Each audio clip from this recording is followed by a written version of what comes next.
신축 아파트 마감의 하자 보수 기간은 보통 2년입니다.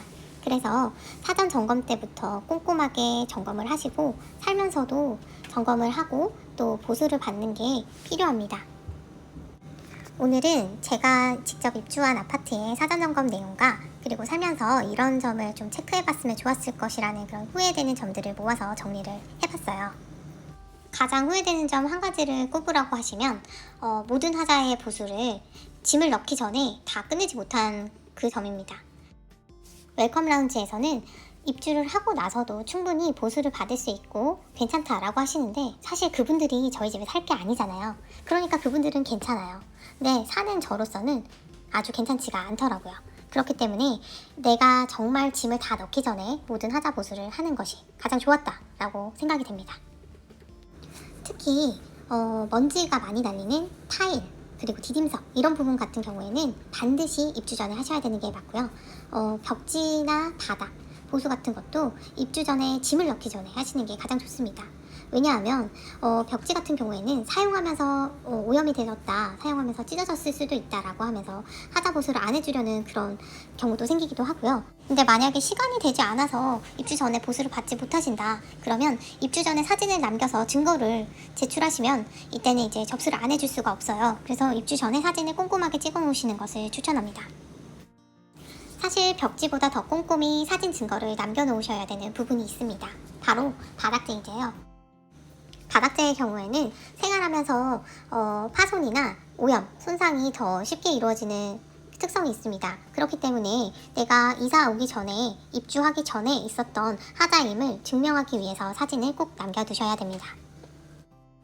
저희 집 사전 점검 때 하자 리스트를 공유해볼까 합니다. 우선 현관에서는 오염 같은 것은 제외하고 처리해야 될 하자는 문틀의 찍힘 이거 하나였습니다. 두 번째로는 있어야 되는데 없던 것들 이런 것들을 이제 점검한 것들인데요. 보시면 싱크대 하부장에 보일러 배선이 있습니다. 이 부분 가림막이 없다고 점검을 했는데 일단 최종적으로 가림막은 원래 설치가 되지 않는다라고 하셔서 그냥 그대로인 상태입니다. 두 번째로는 저희 집 그 베란다에서 실외기실로 나가는 그 문에 가스켓이 없다고 돼 있더라고요. 그래서 봤더니 진짜 문에도 없고 문틀에도 없다는 걸 확인했습니다.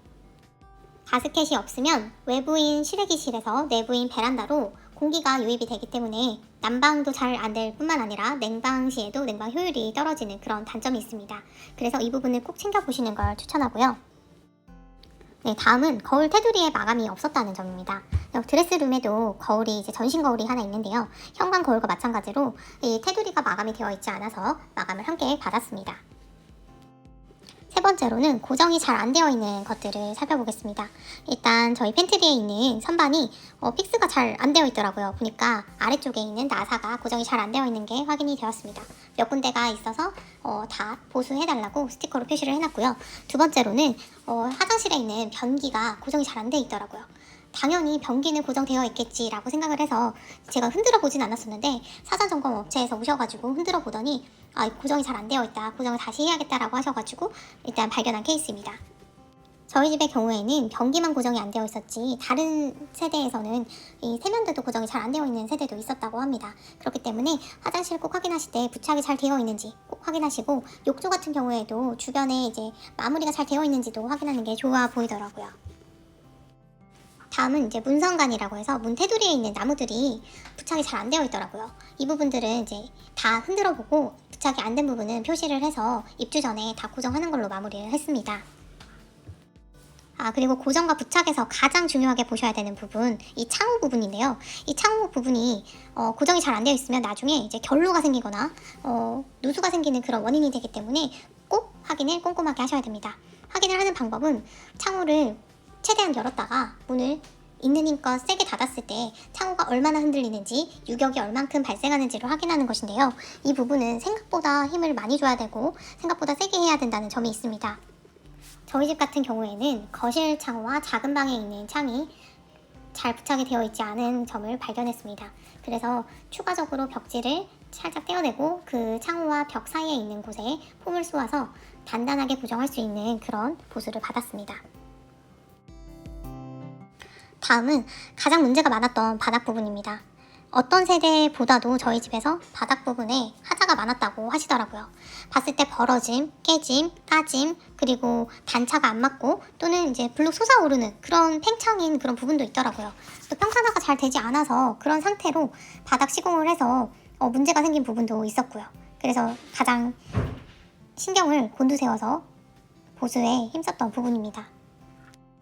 사실 사전 점검 이후에 잔금을 치르기 전에는 이 하자 보수가 된 점을 보여주지 않았어요. 근데 하지만 저희 집은 아주 특수한 케이스고 너무 심각했기 때문에 제가 꼭 확인을 해야 된다. 잔금을 치르기 전에 확인을 꼭 해야겠다라고 해서 확인을 해봤는데요. 보수가 그 잔금 처리하기 전까지의 기간이 한 2달 정도 있었는데요. 그 2달 동안 보수를 했다고 했지만 사실 확인을 해보니 보수가 되어 있지 않았습니다. 하자 보수가 안 된 상태였지만 하자 보수가 되었다라고 거짓말을 하신 거잖아요.